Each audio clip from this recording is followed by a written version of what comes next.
Today, we cover the best match of the season so far between City and Liverpool, Chelsea and United's subpar performances, Brentford's last-minute winner, and Leicester's continued frustration. All that and more as we wrap up Match Week 7 and look ahead to the international break on this week's edition of the Premiership Perusal podcast. Farewell, Steve Bruce edition. Manchester City are still alive here. Balotelli, Aguero!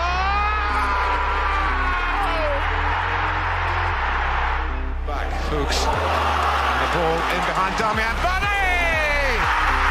It's 11! It's heaven for Jamie Varney! You are an ostrich. Well, your head must be in the sand. Is your head in the sand? Are you flexible enough to get your head in the sand? Now the fans are shouting every week, Louis van Gaal's army! Louis van Gaal's army! Feet after a fabulous start, the game just got away from you there. I have nothing to say. Nothing to say about the game at all. Drama from day one! This is the league we want to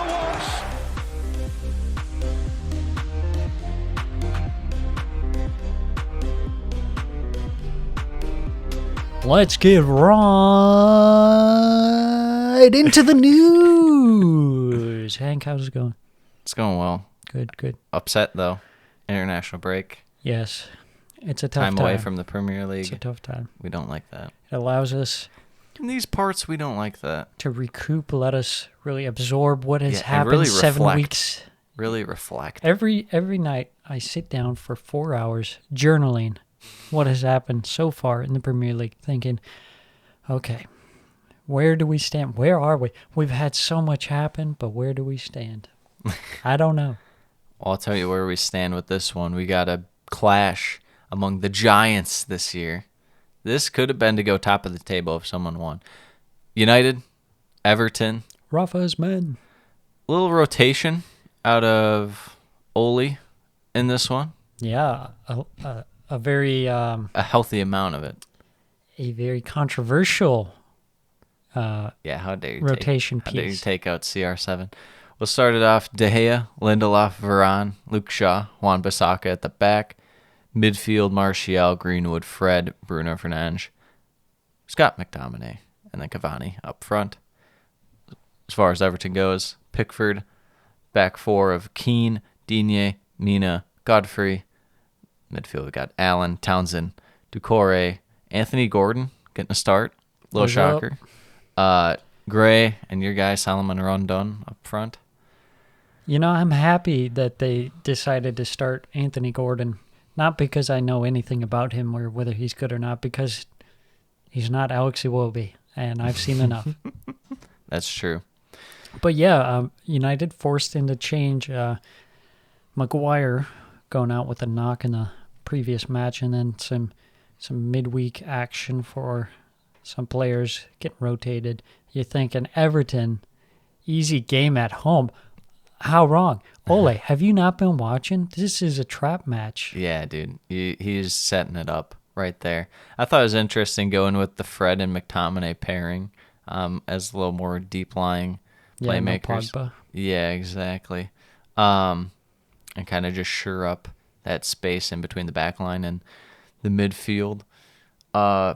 Getting into this game, I thought United were just kind of just off. And I mean, part of it's the rotation. These guys aren't going to be as good, but in terms of their attacking prowess, it was not the same United. That's for sure. Yeah, it's so different when you have these players who are good players. You know, we'll not call them bad players by any means, No. but they're not that elite level kind of players. You know, when you have Bruno and CR7 linking up, that's what you need to win the Premier League. I mean, you got Martial playing. He hasn't been all that great. Mm-hmm. Fred is not a Premier League a title no-go. winner. Yeah. And we're not saying that like Ole's stupid for doing this. I mean, eventually you have to rotate Yeah. the squads, and if you're going to play your main guys to make sure you get the win over Villarreal in the Champions League over, you know, playing them against Everton, then so be it. But Yeah. there are consequences with it. Your team's just not going to look nearly as well. I thought they kind of settled in this game as well on shots and stuff. I mean, they did for their goal that we'll get to. They worked it very well, and they made that extra pass, and Martial was right there wide open for a strike. Hard for a guy even out of form to miss. Yeah, I think it was kind of a combination. You have Everton doing their usual shape of sitting back, staying organized, staying solid in the midfield. And just, you might not have your best guys, Man U, but Everton has their best guys in their back four. Yeah, no Europe. For them, it's the Premier League. You got these guys coming in. Brick wall. But yeah, I think it's also a combination of United, like you said, being too content to take bad shots. I think someone who's guilty of this, I might have mentioned this last week, but Greenwood seems like he always loves a long-range effort. Yeah. I think his downfall is that he's a good shooter, so he thinks he can score more often than he can. Yeah, it's a mix of that. It's decision-making for me with him is because there's times where he'll even just take the shot when if he just makes the pass, you have an easy goal. Yeah. He's done that once or twice this year and in the past as well. But moving on from United a little bit more towards Everton in terms of, I thought as they've been all year, the organization, especially in midfield and the defensive four, has been solid. They take away everything centrally. If you're going to beat them, it's going to have to be wide, and it's going to come down to a lot of individual skill, beating these guys like Godfrey and Coleman. But, Yeah. That's not an easy task, even when you're isolated against those guys. Yeah, and going forward, we saw them actually getting some chances. They were winning some free kicks in the final third. It's kind of the same story as United versus Newcastle. Newcastle was finding some opportunities on the ball going forward, countering, because that midfield is just... No bueno. It's no bueno, and the team is still unbalanced in terms of being too attack-heavy that you're not able to defend against the counterattacks, especially when you're missing Harry Maguire. Yeah. It's one of your best central defenders anyways, who can kind of... He'll... Not only is he just a great defender, but like his knowledge of when and where to foul, and we'll get to on Everton's goal. There's so many times where they could foul people to stop something. It's like, sure, you get a yellow, but they don't do it enough, and they let the guy escape, and they continue with giving up the counterattack. So it's kind of just a big struggle for United in terms of attack and defending. I mean, defending relatively, but, and back to the struggles at attack. Cavani didn't look very good this game. Yeah, he had that big chance in the first half. Pretty close. Saved by Pickford, just kind of right at him. Yeah, it's hard for you to watch. Cavani, your guy, always has been. Only when he wears the Uruguay very tight-fitting Puma. Oh, absolutely. Yeah. Then on the other end, Damari Gray testing David De Gea, just kind of showing that the threat is there. But United get the scoring open through a pass from Bruno to Martial. Yeah, it's just a well-worked goal. Well worked, like you said, yeah. It's just a matter of, there is a time where passing too much and not shooting enough is an issue for teams. In this case, it's the opposite for United. It's just make a couple more passes. You have players that are so individually talented, and I just feel like their individual skill is going to be enough to break down some of these defenses. They don't take enough risks and actually try and get passes in the final third. They're content to just kind of pass around the midfield or even back to the defenders. But when you have a lineup like the one you have normally that's attack heavy, you really got to be making that an emphasis. You can't be just passing around the midfield. You have to be getting shots on target. Yeah, absolutely. So it goes in 1-0 at half, and then they bring on a couple of the main guys, Sancho and Ronaldo. I honestly thought, and it's not saying much because he's played bad so far, but Sancho looked tolerable, I guess, in this game. Not a 90 million pound player, but he at least like did some stuff once in a while. The dribbling still wasn't very good, but at least like the passing and stuff, he was doing some things, which I guess is a start. But Yeah. what did you think of Ronaldo and Sancho? I was just more surprised about the decision to bring them on, being up 1-0. I would have preferred one or the other, Yeah, but I think both of them, you just become like even more unbalanced. one-dimensional, yeah. You're kind of going for the one thing. And then, with Everton's goal, it comes off, I believe it was a United corner, if I'm not mistaken, and it got kind of cleared out. But then there's 3 United guys around one Everton player, and they don't close him down enough. And it's like one of those guys should just foul him if you're really that much if he's that much of a threat, Yeah. especially since no one is on like 3/4 of the pitch from like the remaining rest of the field is wide open in the midfield and the entire wing. So Yeah, just a great team move there. Super fast off the break there. yeah, and props to Everton too for it. It was great link up play and stuff. The Damari Doucouré Gray. little run and then the Yep, gets it perfect to time to lay it Doucouré. off. Yeah, that run from Doucouré just kind of weaving through the United defense. Laid it off perfectly to Townsend, like you said. So Everton draws it level. They do get another goal, but Yerry Mina is offside. Yeah. He celebrates, he dances like the absolute fool that he is. And then Yeah. it's ruled off, and you love to see it. Whoa, come on now. We're pro Everton, remember? But really, the big thing in that play was that Tom Davies had a wide open chance to Yeah. shoot, and he decided to pass it. Yeah, I mean, Davies, he doesn't get enough run to really say this, at least in the Premier League, but I don't rate him really. And I mean, that's kind of harsh just for that chance, but Especially when you're not playing that much, he probably doesn't have the most confidence right now to take on that shot. yeah, So, but still. yeah. Shoot. Ends up 1-1. Rafa's men get another huge result, and they're level on points, actually, Yeah. and they sit in second place. I think United are a little fortunate here because it could have, if with the lineup they had and the fact that they didn't come out as sharp as, we've seen them in the past this season, I think there was a chance for this kind of swinging even more towards Everton if Everton take their chances. That's not even like out of the realm of possibility. There were chances to be taken. Everton just only took one. Yeah, that's possible.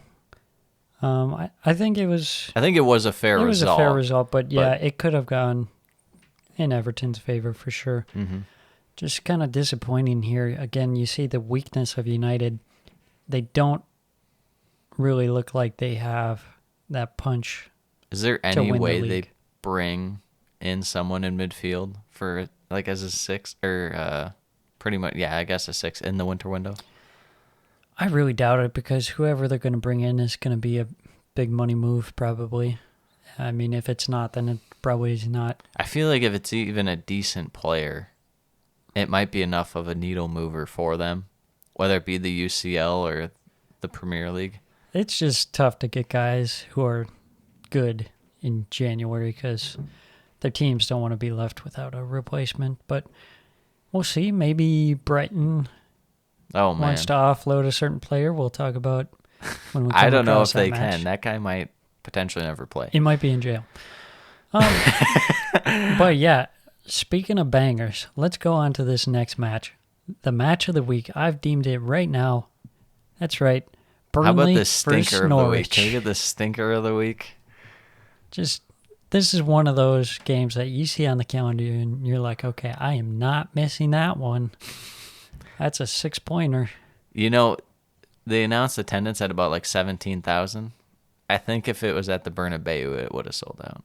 I think that's fair to say. Yeah, of course. I mean, the Spaniards love El Canaries. And Los Canaries. Los Burnley. El Canaries. Los Burnley. El Burnley versus Los Canaries. It's about on par with the NBA when they do their Spanish Pretty jerseys. much. El Yeah. Heat. El Heat, Los Suns. Los Suns looks good. Los though. Suns. Los Kings, stuff like that. But Yeah, good one. going on to this game, Burnley, pretty typical lineup here, minus no me. I think, was he suspended or hurt? I think he was hurt. He got hurt, yeah. Pope, Lowton, Taylor, Tarkovsky, Collins, Brownhill, McNeil, Lennon, Westwood, Wood, and Vidra. Yep, no Cornier out through injury sustained in the last match. As far as Norwich go, we're looking at Tim Krul, Max Aarons, Ben Gibson, Grant Hanley, Kabak, Janulis, Norman, Lise Malou, Kenny McLean, Temu Pukki, and Mr. Sargent. No Brandon Williams. No. Not too shocking to see in that one. He hasn't been very Performing good. very well. Yeah, the loanees, actually, him and Billy Gilmore, not off to great starts with Norwich. No. Always a tough one to come into. Tough situation. Yeah, it's never going to be easy at Norwich to get on there, but So starting this one off, Norwich get a couple early chances.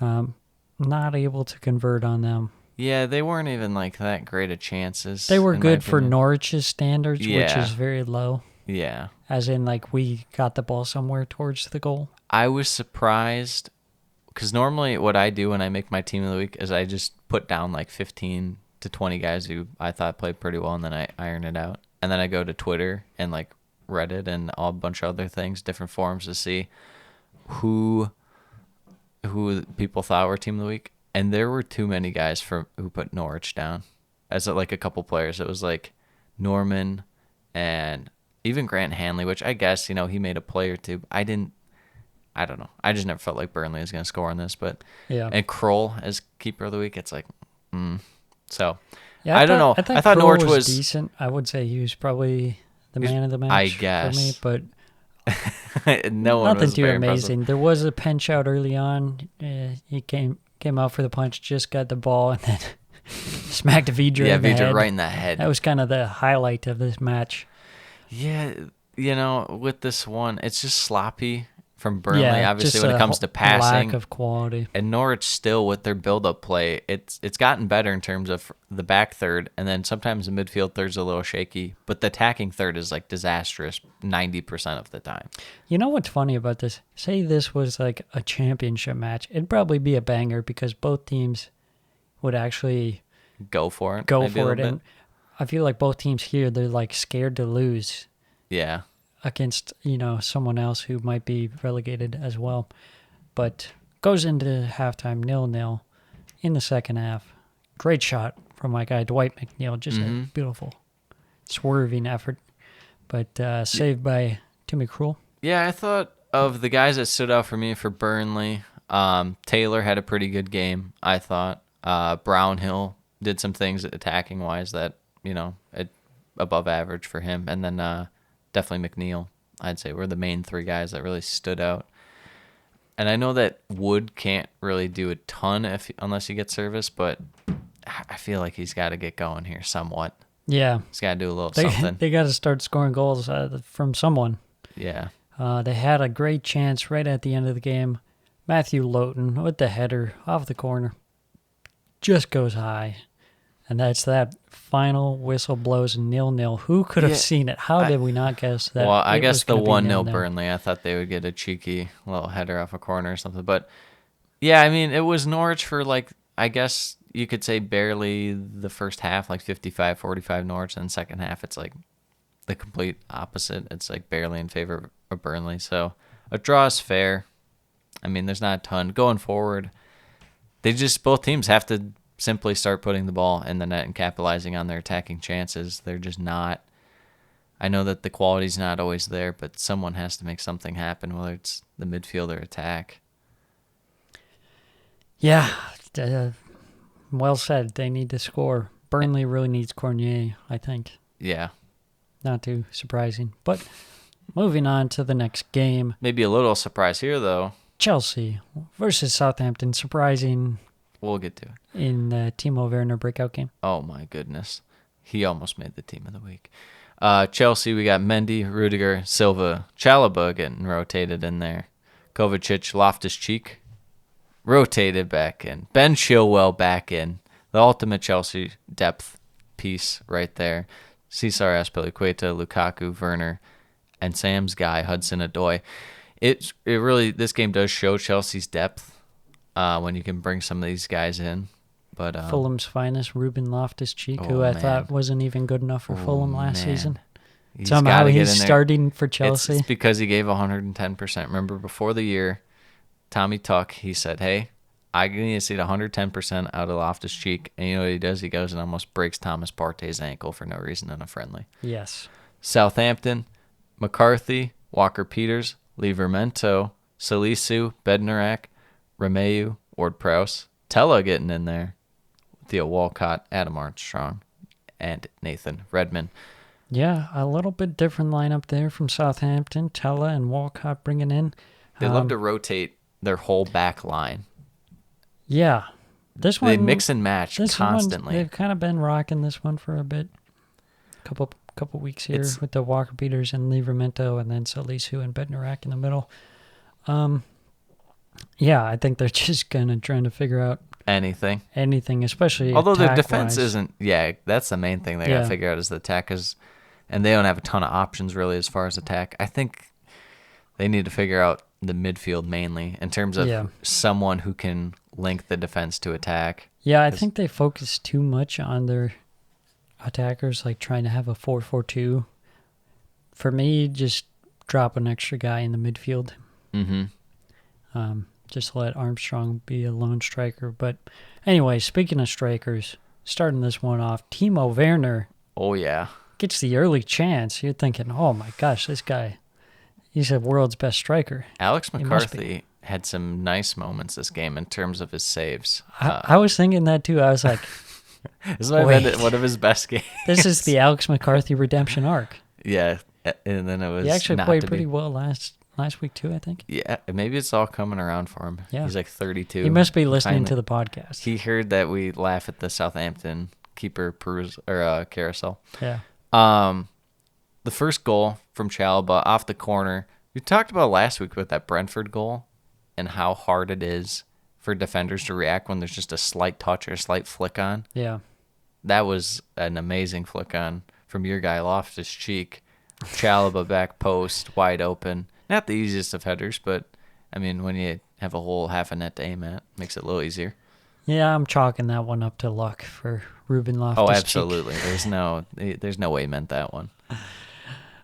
Yeah, Southampton were getting some possession, and Chelsea was kind of hitting on the counterattack, which was a little surprising. Yeah, Chelsea was kind of playing a little faster Yeah. in terms of they might let Southampton have the ball, but then they were looking to push, not just push and kind of go back to set up a little bit and then kind of get in their regular positional play rotation. But no, they were kind of going for it early with this lineup, and I wonder if, maybe it's just a play style that Tuchel wants to experiment with, or if he's like, oh, maybe this is kind of what we're going to go with now.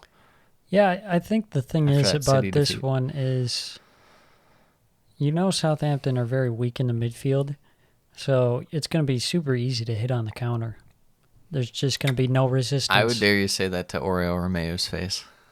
So many times during this game, it's like, okay, well, there's one pass and Chelsea are on the break. Yeah. There's like no resistance in the midfield.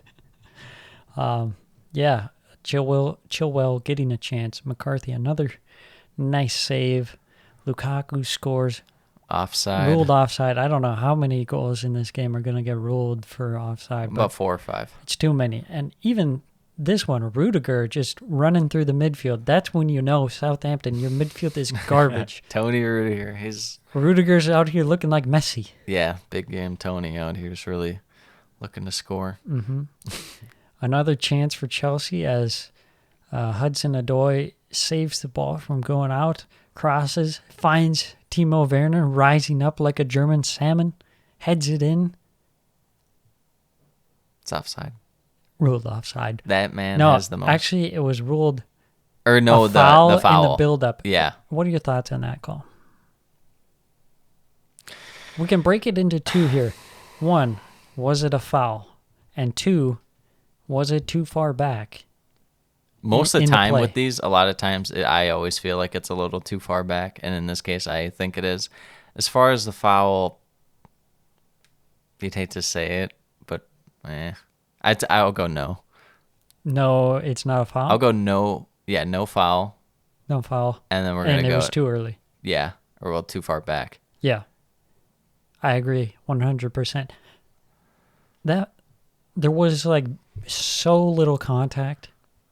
It was honestly embarrassing that they looked at it for as long as they did. And then they it's shit it up as just always. a terrible call. Yeah. Just an absolutely terrible call. One, they shouldn't be going that far back.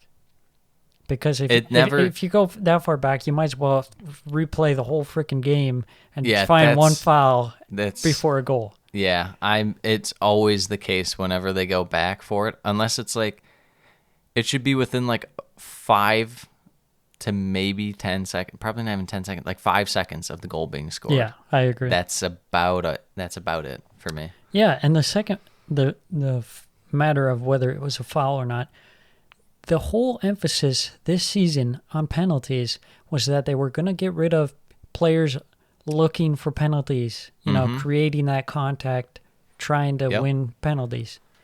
If you put this foul in a penalty box the other way, they laugh at it. Yeah, it's not called. They laugh at it. So there is no reason this should be called a foul. Just ridiculous. Poor refereeing. The Premier League, the referees are just farcical, let's be honest. It's pretty trash so far. But anyways. 1-0 at half somehow. Should be more. Yeah. Chelsea feel a little hard done. They come out. Chelsea kind of in control, kind of dominating early on. Not really creating chances that much, but they have possession, and it's resulting in, like long shots and, stuff like that. But then it comes down. Southampton, low quick break. Did someone say João Livramento? Oh my gosh, Tino. Now he's Tino. Tino Livramento, little dangle in the box past Chilwell. Bad foul by Chilwell. He even knows right away. He's like, yeah, can't deny that one. That just goes to show how good Livramento can be on the ball. He's so dynamic for him. Yeah, he's like one of their best attacking players. I think he's number 3. He's a fullback. I think he's 3. I think it's Armstrong. I think it's Che Adams, and then I think it's Livramento. I mean, he's better attacking than any of their midfielders. Yeah, for sure. Ward-Prowse steps up, hits it, and Beautiful Ward-Prowse has to be thinking, this is my game right now. Nothing can go wrong. As we go on, Chelsea do what Chelsea do in terms of building up the pressure when they feel they have to absolutely win. They're not going to let it go. Big save, again, from McCarthy. Yeah, Timo Varner, you're really feeling bad for this guy. Seems like he can never score. No. And it seems like this always happens to him. Like, yes. Oh, man. Yeah, big chance there. And then, kind of the moment of the match, you would say, James Ward-Prowse kind of pressing and going in for... Just a dumb foul. Why is he... dumb... Jorginho has his back to the midfield and his face towards his own net. Chelsea have had enough possession to where Southampton really aren't going to win the ball. So your pressing's not going to do a whole lot, since you and I think there's one other Southampton player even in the vicinity of like where the ball was at within the 20 yards. And Ward-Prowse comes sliding in. It's raining. You're going to be going further. And he goes studs up. For a ball he's never going to get to. Yeah, in a circumstance that even if you win the ball, what does that do? Yeah. There's 4 Chelsea guys around you. Mm-hmm. Yep. Dumb decision. Ruins it for his team. Gets sent off. Yep, gets sent off after VAR review. Initially a yellow card. What are your thoughts? Was it a red card? I would say only because the studs were up. And remember how we talked about, I forget what game it was, but that foul where it's like, oh, is it a yellow or red? And it's like, just for the decision making alone, it should be a red because exactly. you deserve this. Just the principle of the fact that this. You came flying into a ball that you're never going to get. Yeah, with and your you studs up. completely make contact. Yeah. It's a red. I have no problem with a red. If you were like isolating it and looking, okay, ignore the context of the situation and you look at the contact alone, I would say like it's kind of borderline in between. Yeah, you could go either way, but that's how it goes. And then Chelsea bring on their secret weapon, Ross Barkley. Is it any coincidence they go on to score 2 more? This is Tommy Tuchel absolutely taking the piss this match. Yeah, Ruben Loftus-Cheek, Ross Barkley. He's like, remember Hasenhüttl when we managed in the Bundesliga? He's like, I'm just going to... Now you're managing a club that doesn't spend money, and I do. So here's all my backups that cost 50 mil right on your head.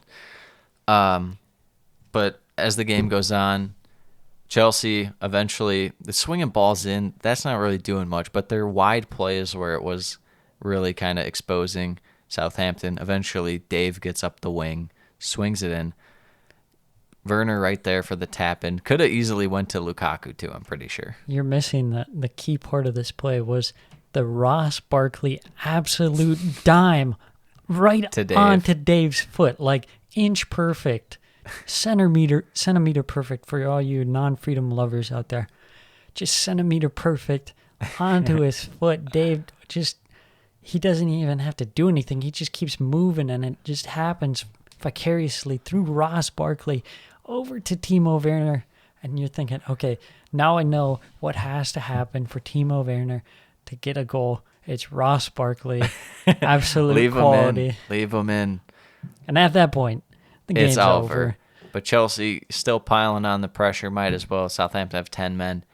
One of the more strange sequences, probably the strangest sequence of the Premier League season. Yes. Ball swung in. I guess not really swung in, but it was a pass to Lukaku. He gets the shot, goes off the post, right to Dave, who fires it off the crossbar from like the 6-yard box. Yep. Out to Chilwell. It's just bouncing out there. And he just takes it on the half volley, upper 90, perfect shot. And Alex McCarthy almost made this. He saved it. Well, he saved it, but he was too far back. Yeah. Which I was very surprised. It looked like he saved it, but I thought that too when I was watching it live. I couldn't believe it. I was like, how did he just save that? He's absolutely nuts, like scrambling all over the place. Yeah, very strange one. But Chelsea 3-1. It was a little nervy for a second when it went 1-1, but they got the 3 points. They were able to rotate their players, so a successful game. Yeah, I still wasn't super impressed with the performance from Chelsea. I felt they could have been better, especially since... Okay, with Ruben Loftus-Cheek and Ross Barkley, you expect more. Yes, I do. And not to mention, they could have been up 2-0 after halftime. Yeah, that makes it sound a little less bad, but yeah, they were just still wasn't super impressed with them. Yeah, could have been better. As far as Southampton go, a little hard done. Their defense, I thought their defense looked pretty solid that game. Yeah, it's just their midfield is so tragic. Yeah, it's a real issue. Yeah, they're going to have to bring in someone, whether it's on loan or something. Maybe they bring in Loftus-Cheek on loan in the winter window. And that's... Or Ross. The funny thing is, people were talking about James Ward-Prowse. Oh, can't believe they didn't pick him for the Euros. Oh, James Ward-Prowse, Aston Villa, £50 million. He's worth £50 million to Southampton. This guy is the most average midfielder. You're calling him fraud. That there is. He fraud is Ward-Prowse. Or fraud Prowse. Just because he takes nice free kicks, people see the highlight reel, they're like, oh my God, what a beautiful free kick. Wow, he's amazing. Then you watch him during the game and he's invisible. Go in. He is, to call him average even feels disingenuous. Oh, he is a below average midfield player if you take away the set pieces. Give it to him. And I think he costs his team more than what he gains. Especially he hasn't gained anything this season other than a pen. So you're thinking they should have sold him for 25 mil? I would just say... I think that would be more I don't know how they would have invested in that time if they sold him. Because it was right before the window closed. I don't know who they would have brought in. Well, it can't be much worse. Well, where's Mick Armstrong? Where's he at? I don't know. I thought he was coming back. There's no way he's delayed this much by injury. Haas, get it going, Haas. We need Armstrong squared, even though he's not going to help the defensive side. But well, that's okay. Their defense isn't like terrible. It's just not good. Their attack is terrible. If they don't get it to Adam Armstrong. If they swapped out like Nathan Redmond for Stuart Armstrong in the midfield, that'd be a lot better balanced team. Could Nathan Redmond play for a mid-table championship side? It should be. Can he play for a League One side? The dude's trash. He's so bad. He doesn't do anything. He doesn't do anything in attack, doesn't do anything in midfield. He's living off his past. His 5 goals he had at Norwich one year. Yeah. Congratulations. That's too much time on Southampton. Yeah, we're just getting upset. Leeds, Watford. Leeds versus Watford. This was a stinker of a game, I'll be quite frank. Yeah. I thought it would be better. Only because I don't trust either's defense. So for it to end up the way it did, it was disappointing. But then on the other side of the coin, you have both teams kind of struggling in attack. Watford's been scoring a little bit, but we'll get to it. Scoring 1 goal against Newcastle, and you They scored 3 against Norwich. That's 4 in 2 games. okay. Those count as like quarter goals. All right. Well, Burnley had negative goals then this week. Moving on, we got to get to Leeds, Meslier, Firpo, Cooper, Llorente, Shackleton, another start. Like to see it. He looked pretty good last week. Rafinha, Dallas, Dan James, Calvin Phillips, Mateus Glick, Rodrigo in there as far as Watford are concerned. Oh. What? I don't know who that guy is. This is some Norwegian. Leo Fry. Yeah, that. Thought he had a funny name. Watford have Ben Foster, Danny Rose, Trustak Kong, Kiko Femenia, Seralta, Tufan, Sissoko, Sarr, Dennis, Kuchka, King. Before we start, we were talking about how Nate Redmond is like absolutely cooked and shouldn't be in the Premier League. Yes. And I'm not talking League 2 as in the English. I'm talking the second, like, French division. Should Sissoko be in that league? Yes. That guy is so ass. Yeah, that guy sucks. He's so bad. He's bad. Danny Rose is bad. Danny Rose is at least better than Sissoko. He's had like a moment or two where it's like, okay. Ben Foster hanging on by a string. He's like not even the problem. 90 years old. He's somehow like their second or third best guy in this lineup. Ozan Tufan, the first Turkish player to play for Watford, getting into the game. What a stat. Yeah, just a little fun trivia. Leeds get their first chance of the game after a bad ball out of the back from Watford. I'm going to stop you right there. You can tell from, I think, 3 minutes in, if Watford have 0 chance of winning. We saw it against Brighton. Yes.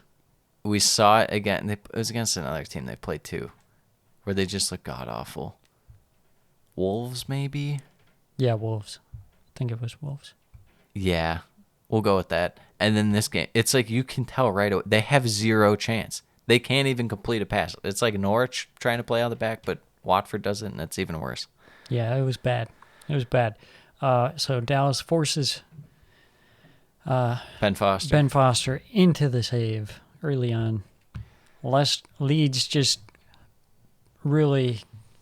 I didn't even feel like Leeds were like pressing as hard as they normally have. No, but it was effective. Yeah, I'd say Firpo is having a really good game. This is probably his best game. He has done nada so far, but maybe even so again negative. Yeah, so again, like some of these guys, when I say it's their best game, it's not saying much, but it's at least a start. So for Firpo, maybe he can build off this. He looked good in defense. He was passing the ball around a little bit. He looked all right. Leeds open up the scoring through Llorente after Watford. Another just it's poor one of those, clearances. It's one of those things where Leeds deserve to win this game, and they deserved a goal at this point. It's just weird that it's this chance that was the goal, because it didn't really seem like a great chance or clear-cut chance. It just kind of fell there. Yeah, it was just kind of a little bit of a scramble. Ended up at his off feet. a corner. Yeah. So it goes into halftime 1-0. You definitely say that Leeds looking the better side. Mm-hmm. A big blow to Watford as Josh King goes off just before halftime injured. Yeah, leg issue. Sinks their chances of getting a goal. I mean, they weren't looking likely to score, but he at least looked even in the lively. second half, Watford just looked so bad. It's really what it is specifically is their passing. Their passing is just really bad from midfield at times. I thought Kuchka was okay because his defense this game was actually pretty good. He was at least on guys for Leeds, pressuring them and stuff. but that was like the one okay part of their midfield. The rest of it was just terrible this game. Yeah, so Leeds in control, although not really getting the most clear-cut chances, something they've kind of struggled with this season, kind of getting that offense kick-started. Yeah, and you know what it is? It really is. Their main guy this game, it felt like, was Rodrigo. He was kind of actually getting involved in stuff, but it wasn't very good, and I think that's part because Rodrigo's not the best. Yeah. But And he's not really like a lone striker kind of player. no, at least not in the Premier League. That's not where he's gonna excel. So Yep, so Leeds get the 3 points. Nice for them to pull out a win, maybe build some momentum off this. But then on the other side of the coin, Watford doing their Chisco, no, the favorite Watford tradition of firing your manager 4 times during the season. So he's the first casualty. In comes Premier League legend Claudio Ranieri. formerly at Sampdoria. Dilly dilly ding dong, whatever. that Dilly ding, dilly dong. dilly ding dilly dong. Watford are winning the league next season. You heard it. Yep. Yeah, I'd say a little surprising. I always feel like a lot of the Watford firings are, I mean, it's not surprising that they fire the guy, but it's like really now? It doesn't even make sense. They have a tough run coming up too. They probably do it right before international break, let Ranieri kind of, get his shtick going with the guys. So do you think this was unjustified? I think Chisco's been fine as well as he can with this squad, wouldn't you say? I mean, he's got some wins. He scored a few goals. I feel like it's been it's all less. right. I feel like it's less the play style and more the caliber of players. Wouldn't you say? Because I obviously there's components of their play style which aren't good, but it's not clearly the issue. Yeah, I mean, they can be good on offense. We've seen that. But overall, I think he's just tactically not there. Well, yeah, he's clearly more of a motivator manager than a tactician. And I think he was kind of doomed to fail from the get-go, especially being at Watford. I mean, you bring in this guy who's got no Premier League experience. He won the Georgian League. I don't know. He must be paying someone to get the Watford job, even in the championship. No, I think it's Watford probably. I think we can get this guy for free. He'll live at the training ground. They're probably just running out of guys to hire. They're looking in the Georgian League. Yeah, so I don't know. What do you think about Ranieri coming in for this side? Yeah, a lot of people talking about the Fulham stint. I just say, wipe that clean. That's Fulham. They were terrible. I forgot that happened. Yes, everyone did. You should, because I just remember him. He did pretty well for Sampdoria last year. He's kind of got them going. I think they finished 8th. I mean, they were looking pretty good compared to what they had past years, and we can see he can work his magic in the Premier League before. Yeah, there's definitely some good guys that I think they just need kind of that right motivation, like Sarr and Dennis and Josh King, if he's not hurt for too long. Maybe throw in Tom Cleverley. Yeah, maybe Cleves with Ranieri will be able to do something too in terms of linking the defense to attack, or the defensive midfield to attack. I think, though, just bringing in that guy, he's a known name. He's at least, you would think, he's stable well-respected, with a little upside. Well respected. And I think if you look at the other possible candidates, he's got to be pretty high on the list. Yeah, I think it's class, because they have, the S class, A class, stuff like that. I'd say Ranieri's an A. Yeah. S is Big Sam. It's a big capital S for Big Sam. And then, I don't know where other guys fall. Pardew's B tier. Can Pardew come in? I'd put Pardew at C tier. Oh, then what's Gary Monk? He's D tier? Yeah.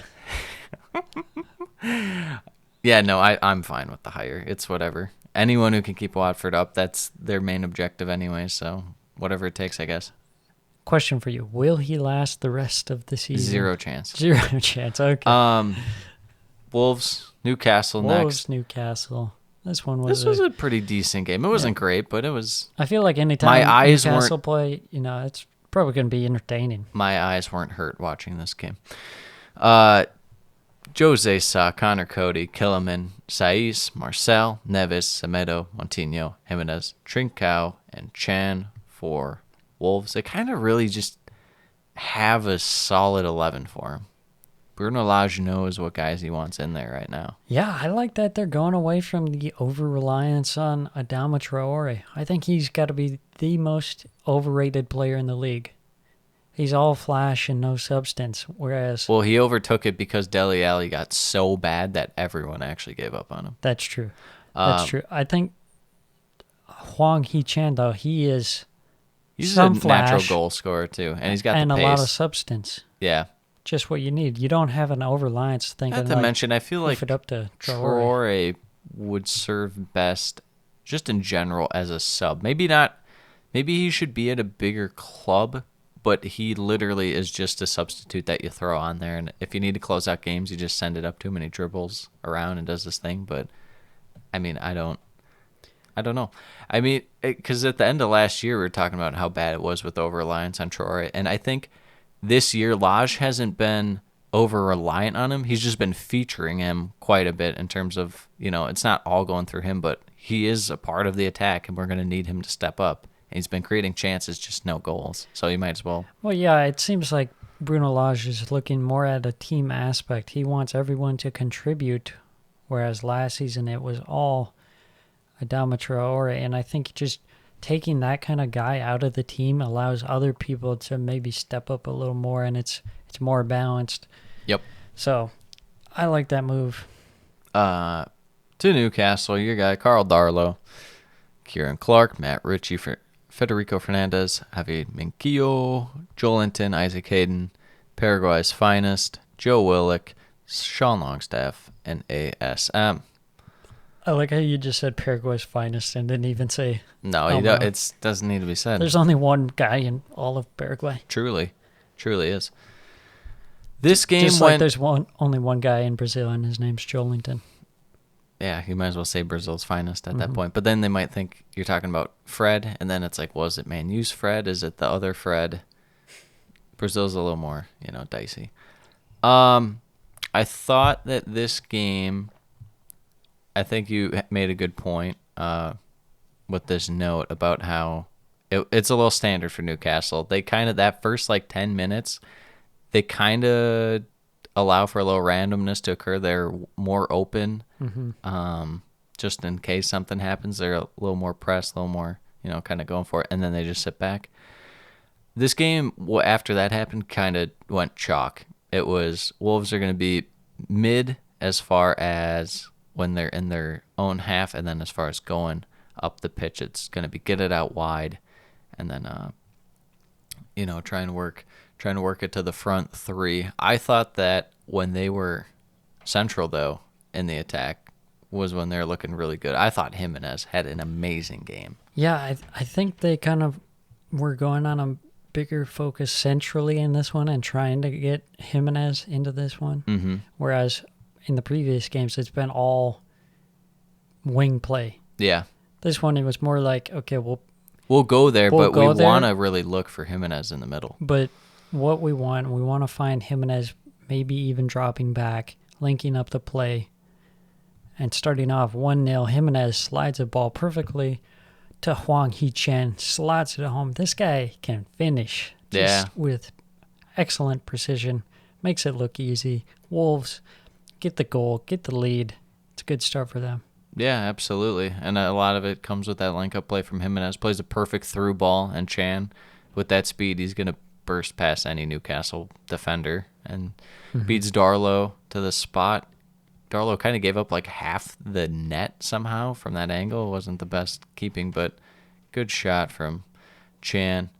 And then it just kind of feels like Wolves are in control, but like you're saying here, just not the highest of quality in terms of chances. Mm-hmm. I thought Newcastle kind of held their form pretty decent. Yeah, that's kind of been their downside, is that they struggle to really create those clear-cut chances sometimes despite having the ball. But a big miss for Newcastle as Joe Willock goes off injured, replaced by Ireland's finest, Jeff Hendrick. I should have worn the jersey. You should have, really. But Because- the only issue is that you said Joe Willock goes off and then Hendrick replaced him. And he made it sound like it's bad. But here it comes. Jeff Hendrick. Jeff Hendrick, yeah. No, it's good. It's good. It's bad. It's It's bad bad for that Willock- Newcastle because they spent a lot of money on Joe Willock and then he's injured. But it's good for us. We've always been Jeff The Hendrick Jeff guys. Hendrick fan club Yeah, population too. Burnley's Burnley's finest, yeah. Yeah. When Burnley had him and Robbie Brady, it ain't coincidence they were pretty much at their best when they had those two clicking. Yeah. I mean, Brady kind of just ended up getting hurt too much and kind of fell out of form enough. But anyways, back to this game. Kind of a strange goal because there's that little collision and there's no foul given. I wouldn't say that there should have been a foul. I would say it was clean. I agree. And the ball just kind of works its way to Hendrick. Hendrick has a shot right off, skims the post and in. Yeah, he was able to capitalize on the fact that Jose Saul was not in position. Probably would have been saved otherwise, but yeah, he gets the goal, a big substitute appearance. He's been a guy who's kind of fallen, at Burnley he would start, but then he kind of started making substitute appearances, got brought into Newcastle last season. Where was he before Burnley? Derby? That sound right? And it was a champion, like a top kind of championship team at the time. Yeah, I can't remember exactly if it was Derby or not Wednesday. I don't think he was at Wednesday. But anyways, gets Yeah. the goal. Nice little shot. I was saying about Jeff Hendrick. Yeah, he came into Newcastle last season, started some games, but then he kind of fell out of favor. I don't think he necessarily suits Newcastle as much as he suited Burnley. Because he's not like that good of a passer, but he does have some skills in the attacking third. Yeah, he definitely could provide. He Him j- and he John just- Joe Shelby are very similar in a way. John Joe can ping it a little further than Hendrick, and Hendrick could probably be a little more consistent in terms of defense, but they're quite similar. 1-1 at half. Okay. Wolves may be feeling a little hard done by it because Newcastle didn't really create many chances. Yes. And then out of half, Jose Sa, big save. Big save. St. Maximin not able to score. Yeah, you hate to see that from St. Maximin. I mean, he does so much hard work in the ball. It's almost like sometimes you'll see him and he works to get there and he just literally has nothing left in the tank when it comes to the shot sometimes. Yeah, he just needs someone else to work with. He's just like constantly out of breath because he's sprinting the whole time he has the ball. 2-1. Wolves get their second goal Oh, man. Through- That turn by Jimenez. through Huang Hee-chan. Great job by Jimenez. Like you said, great turn. I think we are getting back to Jimenez looking Better, but a Looking different better. Jimenez. Yeah, different An Jimenez. adapted Jimenez. Yes. Jimenez 2.0. Yeah, he's come back stronger. Yes. So, Wolves switching it up, switching up their play, switching up their tactics, switching Yeah. up their lineup. And this game, it worked. I mean, it was only Newcastle, but Yeah. it's A result's a result. It's a result. And they had one last week, too, against Southampton, where they've just looked a little better, these games. Didn't they? They won. Oh, they was- played Brentford the week before. Never mind. Yeah. Brentford. Now played I had to Liverpool. think. I know Brentford won, but... Yeah, no, I feel like Wolves... Some people might say that they looked better earlier in the year, just the results weren't there, but I feel like... There's they've all looked a flash and little- no substance. Yeah, This I is a feel lot like more this is... balance between flash and substance. Exactly. Word of the week balanced, by the way. End of the game, 2-1. Anything for Newcastle going forward? We just got news of the big takeover. You're saying Steve Bruce Yeah. is out? I saw actually his next game is going to be his 999th. So in 2 games, that's 1,000, but he's afraid he won't make it to 1,000. It was actually kind of sad. Like, I know. it's like Someone he's going has to give die him- or something. Well, Watford will give him a chance later in the year. Yeah, let's just... I don't know how much you have to say about it, but my thoughts are that it's just a bit ridiculous when you... Great for the game. when you look at the Premier League and they say they do some sort of background check into whether they're fit to be an owner, Yeah. But obviously, it's not the first time that shady dealings. The only argument against it was Mike Ashley a fit owner? Yeah, no, absolutely not. But I mean, still. But at least he wasn't like murdering journalists and chopping them up. And then they said, like, but that's cool. Yes, we guarantee that the Saudi Arabia government won't be controlling this, even though it's like the Saudi public fund. I'm pretty sure this same backer is trying to buy Inter Milan too. Okay. And this that has nothing to do with anything. I just thought this public fund is run by the guy who's like the head honcho guy, who's the crazy guy and has journalists killed, and you can't say anything in that country or even out of it. You might get chopped up. We might be getting chopped up. Well, hopefully the 10 people that watch this aren't from Saudi Arabia. I'll be in my Newcastle polo, and they'll know. True. I wore it today just for them. It'll be interesting though, because they said that this conglomerate of ownership, they're like £300 billion net wealth, as opposed to like Man City, their owner's like 30 billion. So it's like crazy when you think on that scale. I mean, you think at City, they spend billions of pounds on players. We'll see. Is it going to be Newcastle? I don't know. I've seen this too, and then it just flops, and then the team's on the brink of I can't speak bankruptcy. Mm-hmm. So it could go either way. I wouldn't rule it out. Plus, it's Newcastle. They're always bad luck, kind of. Yeah. As a club, there are some things that they've put into place since Chelsea and Man City. There's limits on how much you can increase your wage structure, your total wages from 1 year to the next. Yeah, we'll see about that. And then there's like a 3-year, £100 million loss limit or something. Again, we'll see about all this stuff because. But yeah, we've seen. They bend the rules for these people. Exactly. So. They'll be like, okay, you violated this. And now here's what you got to do. You got to pay a fine. Yeah, here's your punishment. Oh, no. A little slap on the wrist. £15 million. That's like less than a penny for these. So, yeah. Good for Newcastle, potentially. Bad for some of us fans. Yeah, just one final thought is, if I was running an ownership group, the team who I would want to buy is Newcastle. They have a great fan base. They're historic club. Sure, they're a big club. Or can be. So not surprising that they could potentially be a massive club in the future. Speaking of massive clubs, you're scrolling too far in your notes. Whoops. Brighton, the massive club versus Sorry, did Arsenal. I skip over this one? This one, we'll get the lineups going here, but I don't know. Coming into this game, I predicted a 0-0 on this Genius. one. I know, right? Well, coming into this one where you see the pre-match and it's like downpour rain. Yeah. Anytime you have that, it's like, okay, probably not going to be that many goals. I just figured, you got two great goalies in here. No way they're letting one in. True. Bobby Sanchez, Lewis Dunk, Shane Duffy, Dan Byrne, Cucurella, Gross, Lallana, Motor getting in there this week, Feltman, Maupay, Trossard, as well as for Arsenal. It's Ramsdale, Tierney, Ben White, Gabriel, Tomiyasu, Partey, Saka, Marty, ESR, Mr. Lokanga, and Pierre-Emerick Aubameyang.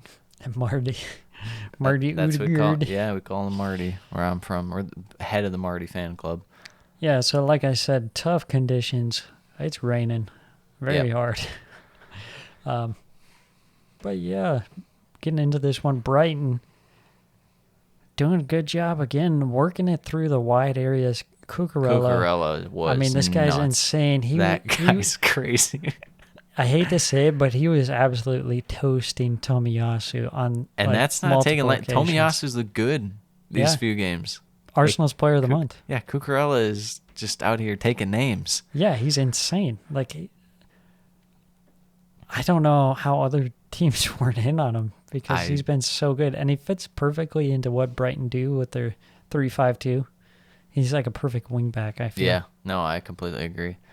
He'll probably be at Chelsea in a year and a half. Perhaps.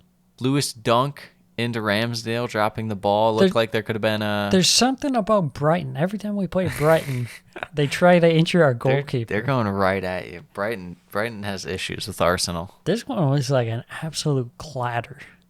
Like, oh my God. Lewis Dunk's a big dude. Ramsdale might have gotten whiplash from that.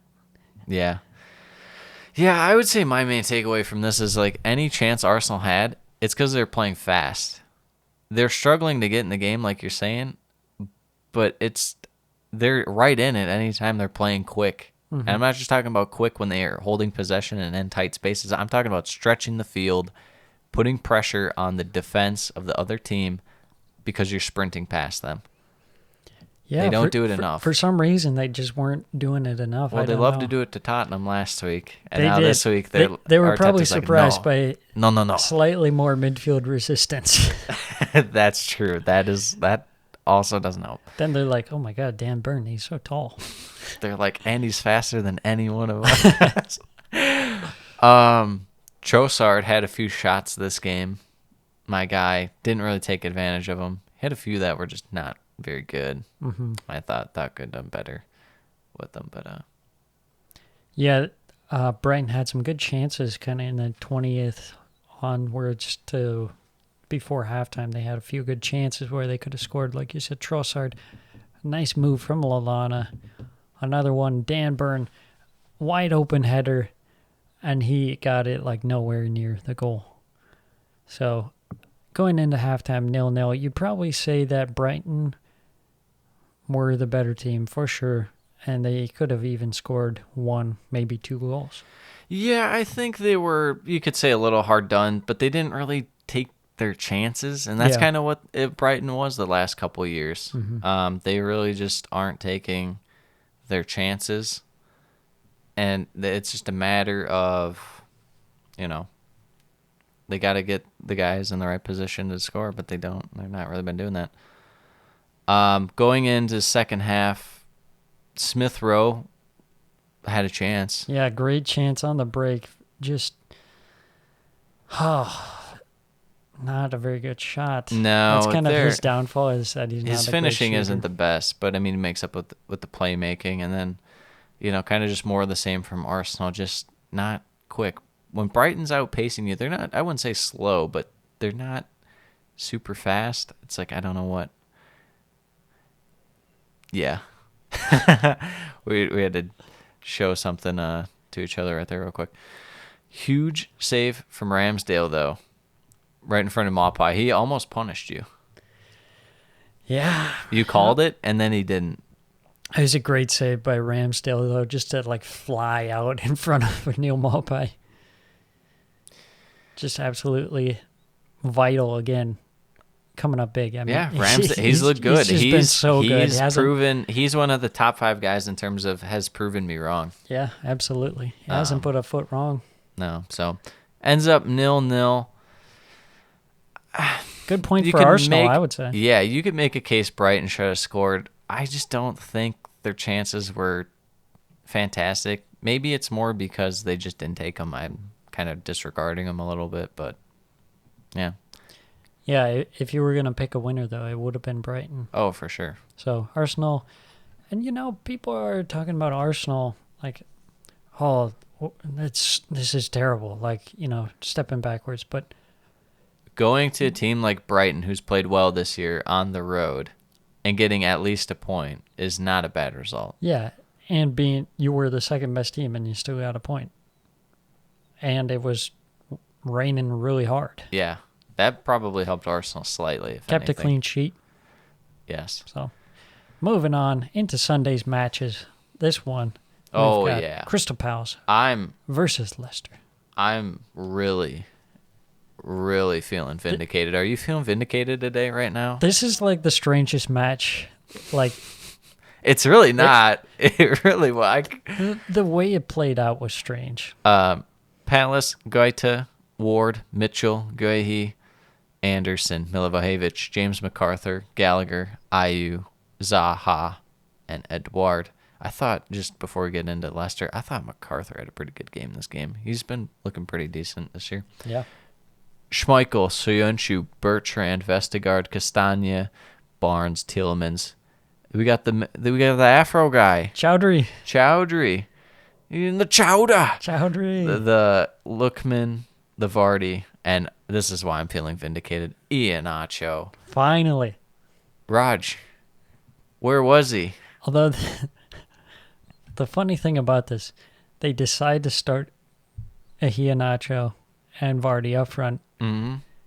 The match that they are missing Wilfred Ndidi, like their main defensive midfielder. Yep. That's just a little confusing.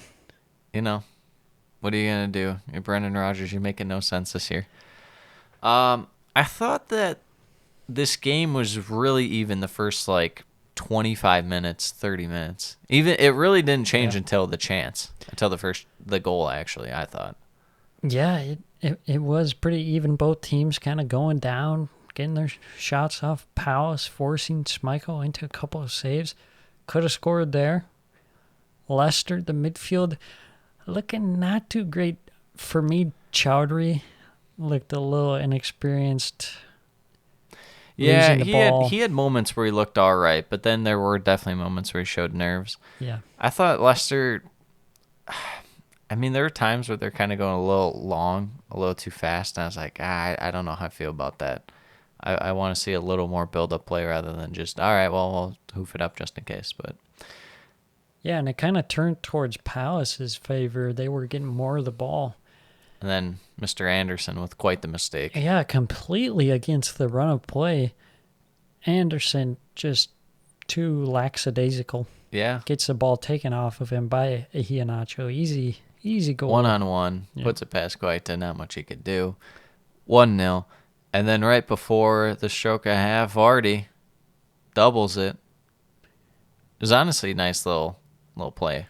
Yeah, it was really nice. It's just shocking the way the game was going. Palace looked so good, and then they find themselves down 2-0. Yeah, so 2-0 at half, and you're like, oh, well, it's pretty balanced, but, Leicester, good for Leicester in terms of their taking advantage. Mm-hmm. This is what they need to do. They might not deserve it, but they got to get some results here. It was kind of the opposite of their previous games where they look like the better team but can't score. Yeah. And then this one, they're the worst team and then somehow score 2 goals. Yep. 2-0 at half, they come right out. Edouard ringing that one right off the crossbar. It was a good shot. Joink. Feels bad. Feels Edouard, man. But Palace, they pull one back. Yeah, they bring on Olise. He's looked good since he's the Reading come back from injury. He's looked like an absolute bargain. I mean, they paid like nothing for him. I see him being at a top club shortly. Eventually, yeah. He's pretty young, but he just is so composed on the ball. Just a great, little fortunate bounce to fall for him, but still good finish regardless. Yep. Good finish on the volley, and then they get their second one, 2-2. Schlupp cleans up the loose ball. Jeffrey Schlupp, Leicester revenge game for him. Yes. With this one, I noticed. I mean, I always notice Gallagher, but he's just so quick in and around the box for midfield, and his instincts are just so good. Next season, Chelsea. I was going to bring this up to you. There's 4 options. It's either, if you're Chelsea, A, play him as a rotational guy. B, loan him to Palace. C, loan him to a slightly bigger club where he'll still get playing time, maybe like a Everton or something. Or D, do you just think it's a mirage and you sell him for like 40, 35 mil this summer? It depends. I would imagine that Palace would probably put in a good offer after this season is over. I feel like the move, if you're Chelsea, is to loan him to a slightly bigger club. I would say loan him to Palace again. Okay. Because he's worked so well. Yeah, he's looked great there. And if he goes to a bigger club, it might kind of hamper it. Yeah, it might ruin his market value. True. So because I don't know, for some reason I just don't see him fitting into Chelsea's team. Because Chelsea, they like to play a lot with like I could see Jorginho and Kovacic. I was gonna say I could see him kind of as like a Kovacic kind of role or like a backup, but then it's like, well, who are you gonna play? I think he's too offensive. That's fair. Like, I think Chelsea's midfield with him would just be too exposed because, yeah, it's just... It's kind of the same situation that ZX in with Chelsea, where it's like his play time's limited because the positioning isn't really a fit at all times. As far as this game's concerned, Leicester, you feel like you didn't deserve a 2-0 win, but for you to not take advantage and to not hold up defensively... Very disappointing. Brutal. What Yeah. are you doing, Leicester? Absolutely brutal. Just it just keeps And it's getting not worse. it's not even like they broke him down in terms of wide play and stuff. It was just right in the middle of the box. Vestergaard, where are you? Yeah, their defense is Where's so bad. Soyuncu? It's so bad. It's not on Schmeichel to save all of these. It's tough, but you know what? Iheanacho scored and had a nice little play, so I feel vindicated. Next game, Tottenham Villa. Sam guaranteed a 3-0 Villa victory. Villa, you let me down. I'm so disappointed. Tottenham, we're looking at Lloris, Reguilon, Romero, Royale, Dyer, Højbjerg, Son, Mora, and Dombele. Your guy Skip, you called for him to come back in. Look, Yep. they get a win when they put him back in. Harry Kane also in there. As far as Villa's concerned, it's going to be Emi Martinez, Konsa, Mings, House, Cash, Target, Luis, McGinn, Ramsey, Watkins, and Ings. Yeah, had to be Ollie Skip in there. Surprised that Ndombele. You Also figured in it would be and Dombele out, Skip in, and then Dele Alli would stay in. Instead, Yeah. they go and They were Dombele both and Skip. hot garbage.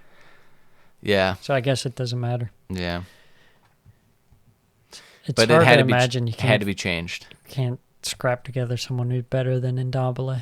Well, they did. His name's Oliver Skip. They pulled him out of nothing. We need two Oliver They- Skips. Yeah. Harry Winks, anybody? Oh wait, he's not even as good as He's on Oliver English Skip. national team duty. The Tottenham actually looked pretty good in this game. I was surprised when I was watching this how far back they had Son come.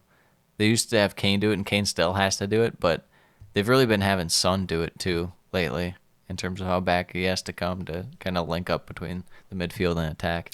I thought also Højbjerg was kind of playing in a more advanced role too. Yeah. I don't know if you noticed that or agree with that, but A little bit, yeah. And I mean, that's part of having Skip in there to just kind of be the last line of between midfield and defense on that level of Yeah. the field. But yeah, I think he looked better. He looks better when he's not playing as like solely a defensive midfielder. If you let him be a little more box to box, I think he's more suited for that. Even though he's not the most athletic, but he does have some decent passing capabilities. yeah. So the main event in this one early on, Kane taking the free kick quickly, almost catches Emi Martinez out. Kind of a strange play. Yeah, very strange. Emi Martinez like fell over. He like had it saved easily, but he was like tipping over. Yeah. It was just strange.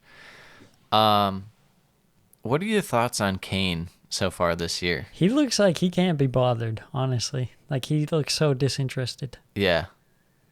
I don't know what to make of it. Because I don't think his value can go down because you know what Harry Kane is. But at the same time, like he's not helping Tottenham whatsoever. I think it can go down. You think it? What do you think the lowest would be if he keeps playing like this? You think he gets sold for like 75, 80? I would say 80, yeah. I mean, he's getting older, too. 28? We searched this up before. I think it's He's 28 until he's 28 or 29. 29, yeah. That's how it works. Yep. The first goal, nice little link-up play in the midfield.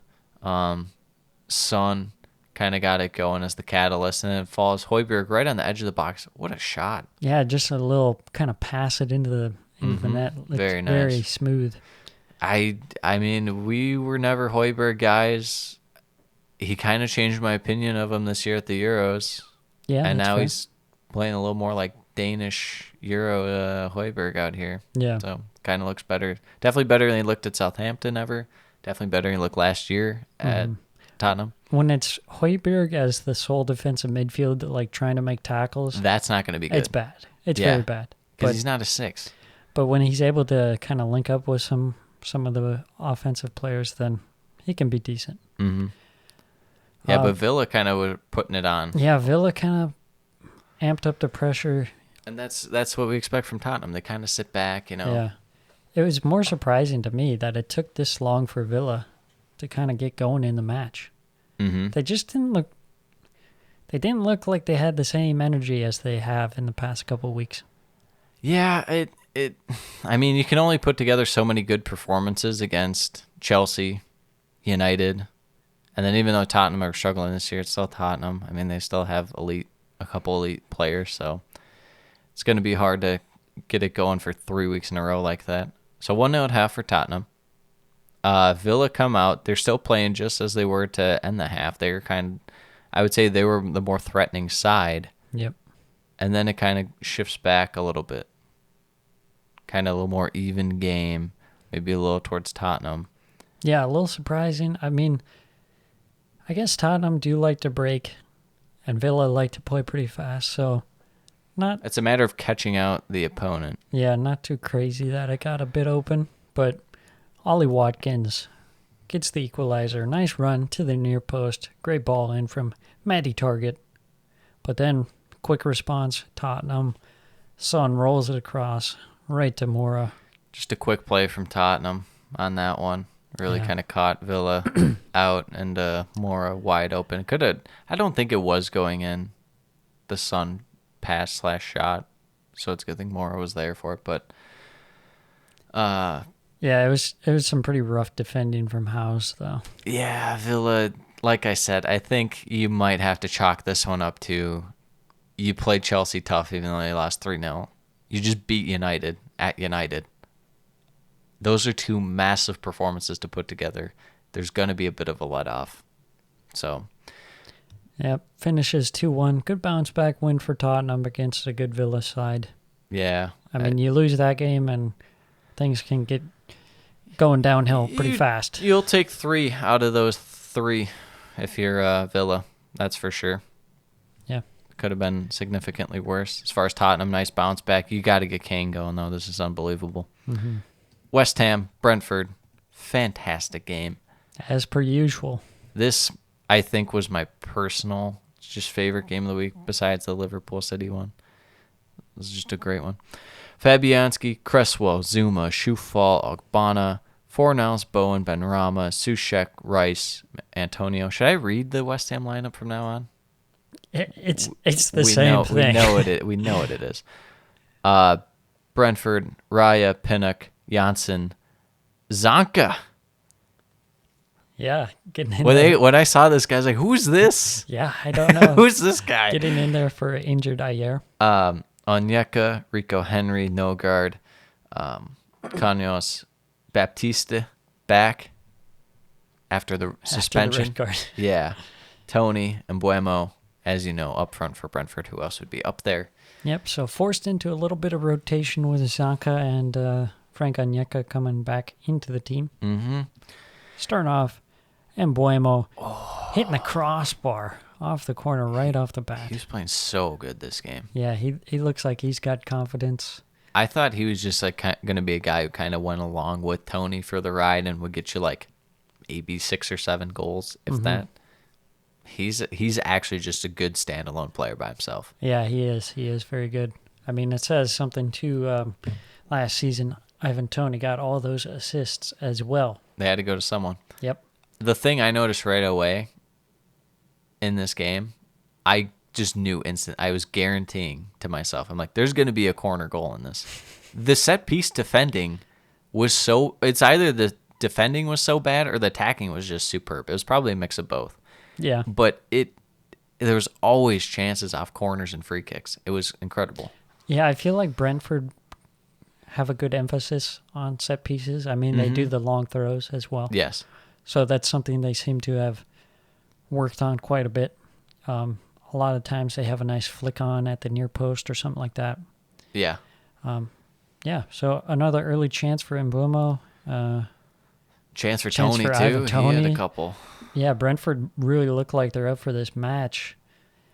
And then West Ham kind of get their feet into the match, playing more direct, kind of the usual West Ham. Mm-hmm. Kind of push it up Yeah, go down quick. the wings. Yeah. I thought Ben Rama had a pretty decent game. He had a bunch of shots. They Yeah, weren't the always revenge the game. best, but he had a couple good ones. Ryan made some big saves in this game.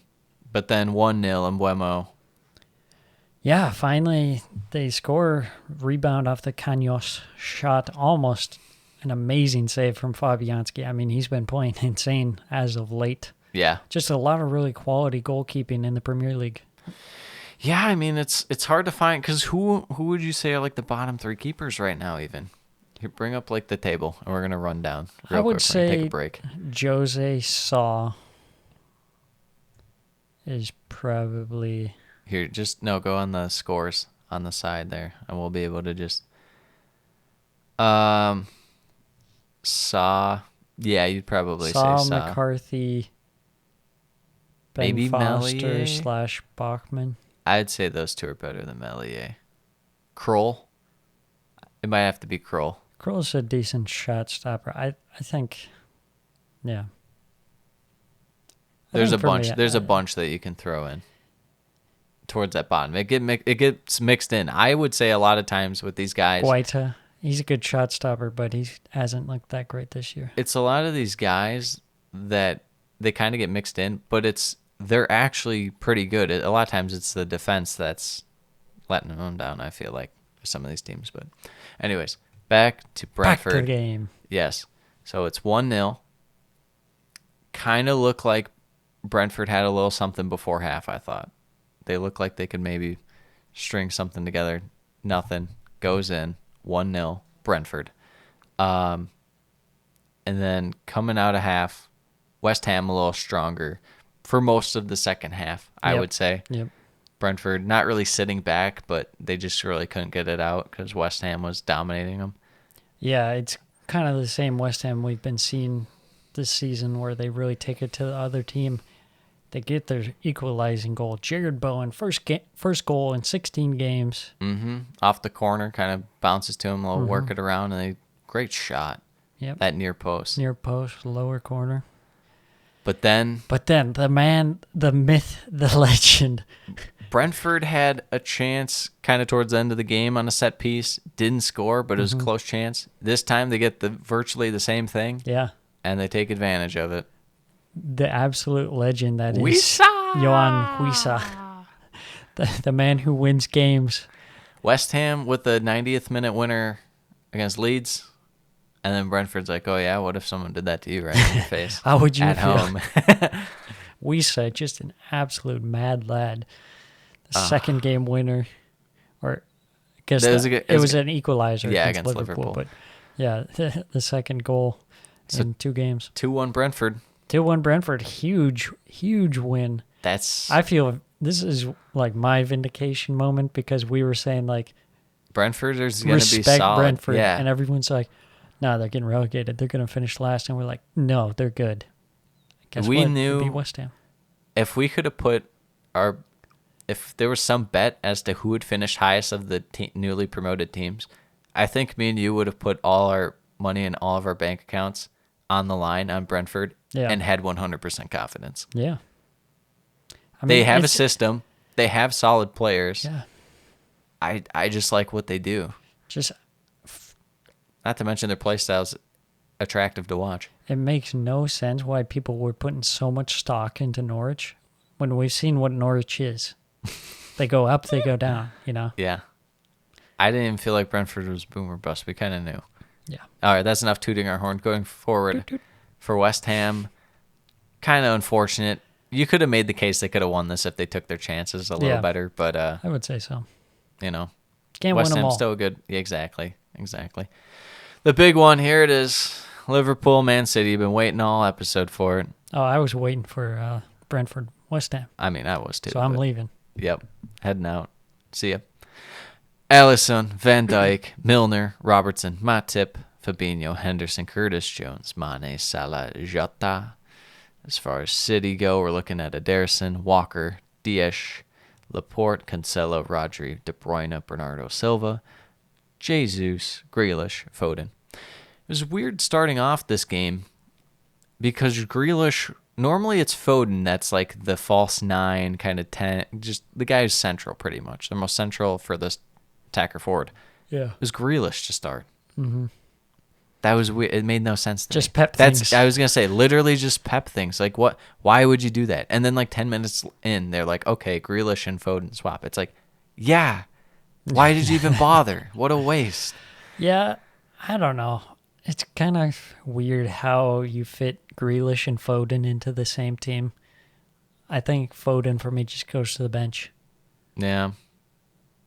I don't know. I don't Sometimes rate Foden as high as most people. I don't necessarily, only because there's times where he doesn't take his chances. And guess what? He's not a striker, so he's not going to. Mm-hmm. But in this system, you're probably going to have to take your chances at an above average rate. I feel like sometimes he lets some of the easier ones go right at the keep, and it's like, hey. Yeah. But, he gets his goal this game, so good for him.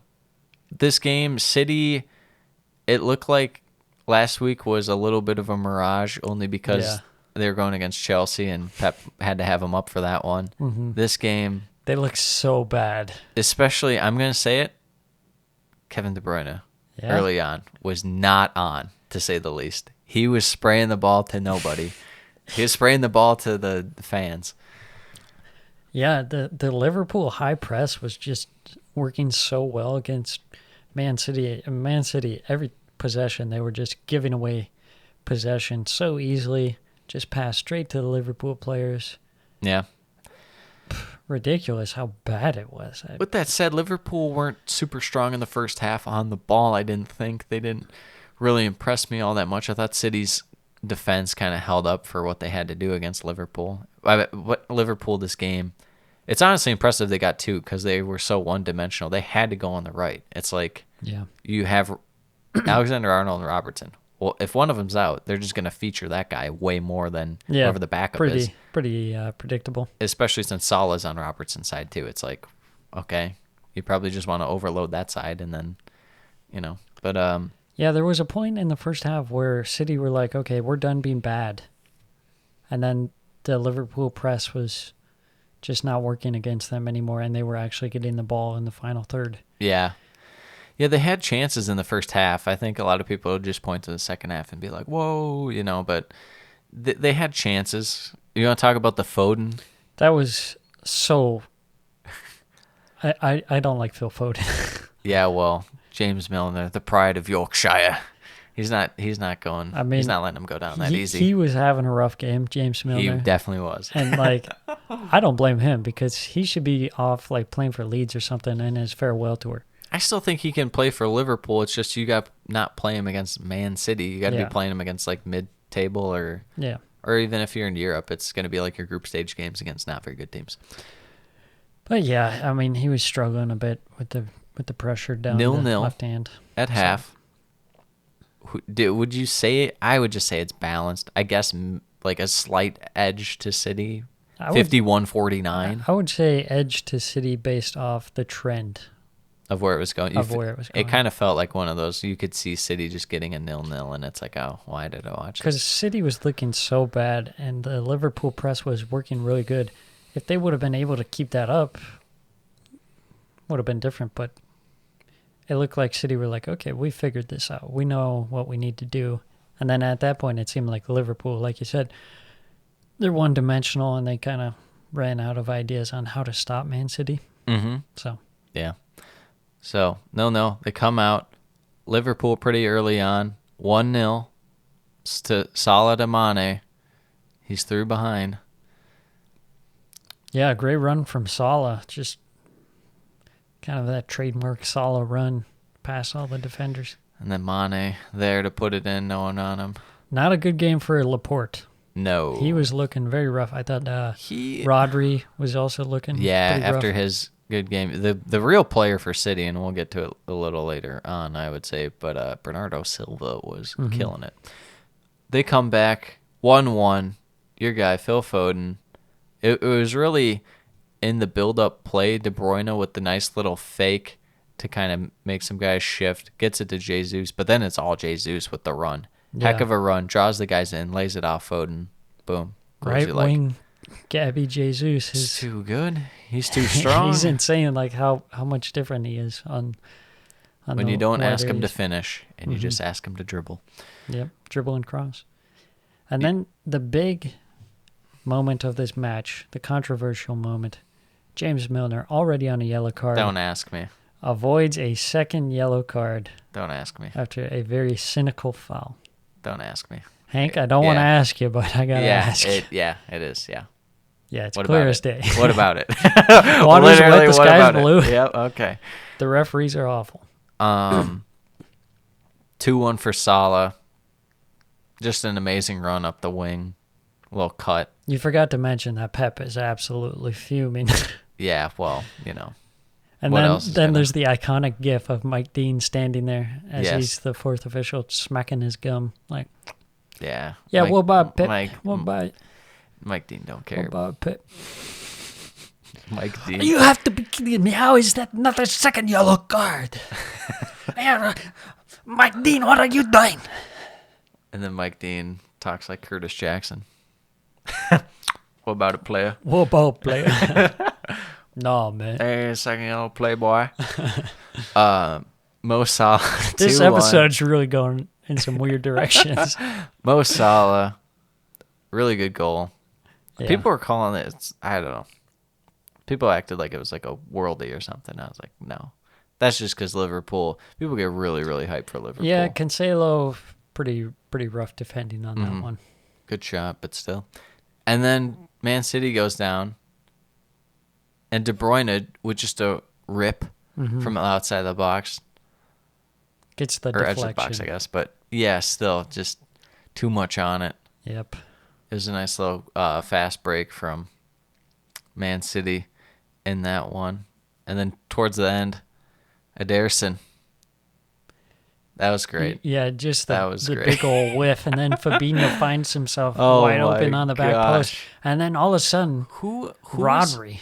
Who was supposed to be there? Because it was it Diaz or Laporte? Someone, I guess Ederson missed the punch, but then Diaz probably, I guess, just thrown off by that and didn't go for the header as a result. And then I it don't falls remember. to Fabinho, who couldn't get a shot somehow.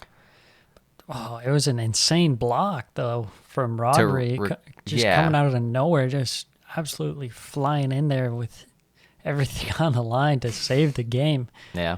Heroic moment to save the point for City. Mm-hmm. Where did So- each team stand after this one? I would say, City coming out 4 points out of Liverpool-Chelsea matchups. You take that, I guess, especially since they're both away. As far as Liverpool go, the draw with Chelsea, they look the worst team. I think that's fair to say. The draw with City, I would say it was about even. Maybe at times they looked a little worse, at times a little better, but, both of those were at home. So if you're Liverpool, you would have liked to take one of those. Yeah. But I don't know. I guess it could be worse. You just have to, for sure, if you're Liverpool, make sure you take advantage of your upcoming games against the weaker sides. Mm-hmm. That's really all it's going to come down to Yep. for them. But Also hope to have Alexander-Arnold back. back, It's a huge miss yeah. going from Alexander-Arnold to James Milner. Nothing against James Milner. He's just Just a legend. at in that his own point in right. his career where he is not up for the top games. So this wraps up the week. But first, we have my team of the week. Yes. Are you ready? Yes. In net, Mr. Raya. I thought he had some big saves against West Ham. Some clear-cut chances that he saved. Kept him in it, and once you know it, they got the win. Dave, Chalobah. I didn't feel great about putting Llorente because Watford had 0 chances, but he scored the game winner, so I guess I True. have to put him. True. Cucurella. And then I'll let you decide for this one spot. We could do a fan vote, but since that would be too much, we'll have you do it. Townsend or Doucouré for the midfield spot? Who had a better game? I'd say Doucouré. That's what I had, Yeah. but since Townsend scored and he actually had a pretty decent game, like tracking back and putting pressure on United. But I would say Doucouré as well. Yeah, He- his runs he really lately put in a have shift, been and that pretty assist nuts. was nuts. Bernardo Silva, and then I went Højbjerg, And then up front, we went with 2 Wolves players, Jimenez and Chan, with Mo Salah. Yeah, So, I like it. well, that'll wrap this up. We got international break this week. We'll still be coming with a pod, kind of, recapping what occurred the last few weeks, a little general sense what each team's got to be feeling right now, some talking points regarding how, we're looking at the league, and then previewing the match week 8 games, which will be coming up the following week. So This has been This the has been a Premiership Perusal This has been a presentation by the Premiership Perusal podcast. Any rights and descriptions used may not be rebroadcasted without express written consent from the Premiership Perusal podcast. Thank you.